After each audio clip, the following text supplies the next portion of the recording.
But now you can get moving pictures in your own home, these machines have gone out of fashion, except for one corner of Britain, where they're alive and well.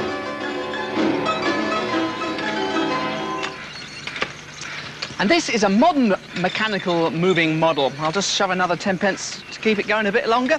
This, as you can see, is a circus scene with all the things going on and a tightrope artist above it. This is just one of 50 models that's on at a very special exhibition in London's Covent Garden market. It's called the Cabaret Mechanical Theatre. And that's just what it is. It's loads and loads of scenes that all come to life, either at the press of a button or the slotting in of a 10 pence piece. Yeah, and it's good to know that the craft of making these models has been revived. This is one of the most eye-catching in the display. It is, of course, Noah's Ark, weathering the storms. And if you look closely, you can see Mr. Noah there. He's looking out to see what the weather's like. It's obviously atrocious. He's steering the boat. Mrs. Noah's having to swab the decks to stop all the water coming over the top.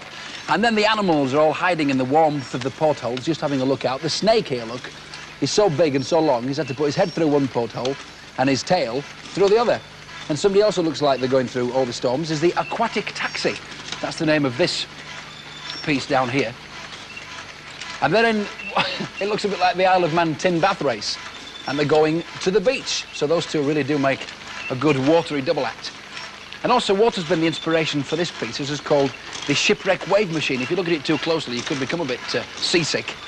All the sailors are drowning, but what's cheering them up a bit is that beautiful mermaid. She'd cheer up anybody, wouldn't she? She's looking after all the drowning sailors.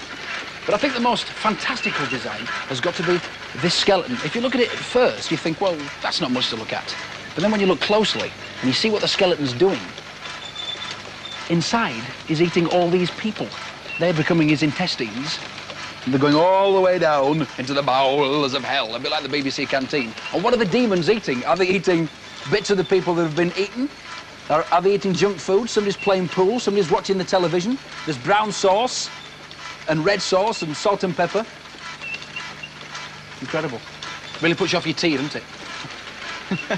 Well, some of the smaller models haven't got quite so many moving parts, but they're really funny. Like this chap here, who's eating spaghetti in the bar.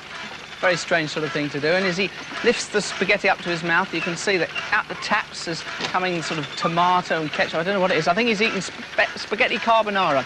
Another one here is of it's a schoolroom scene. I suppose it could be a schoolroom scene from something like Grange Hill. There's the teacher there giving all the pupils a bit of stick. But as the sign says, teacher rules OK. Another one is called the Last Dodo. Now, the last dodo, as you may know, was a bird that was hunted to extinction by man, and this is a bunch of sailors about to dig into the last roast dodo ever to be eaten. Now, this last dodo, as well as the skeleton model that Mark showed you, has been made by someone who's been crazy about making models all his life. He's called Paul Spooner, and he's got a book out at the moment. It's called Spooner's Moving Animals. And the good thing about this book is that you can make things from it, not out of wood, but out of the thick pages that the book comes in. Now, they are a bit fiddly to do these, so and they require a sharp knife. So if you'd like to make them, really, you should get a grown-up to help you. But going on next to the book is all the kind of things that you can actually make out of the book. There's see what's going to happen, what's going to move first. It's all gone a bit quiet. There goes the wedding cake. The wedding cake shoots up. There's jackals mowing the lawn down here, and up the top there's 4 sort of stage agents on a very long horse. Off they go. Hysterical. Now, if you find, as you probably would, a bit difficult to make this book, make these models from this book, and it's a bit expensive, by the way. It's published by Virgin. It costs £9.99. But in the studio today, we have Paul Spooner, who's going to show us how to make something relatively simple. Yeah. Oh, I'm glad that racket stopped. What is this? Well, this is about as simple as I could make it. It's made out of... What is it, though? Oh, it's a dog that bites. It's a dog. Look. It works like that. Made out of 6 of these boxes. Yeah. Well, 7 if you include the legs. And how do you stick them all together? Well, I've used masking tape, because you can paint over the masking tape and then you can hardly see it.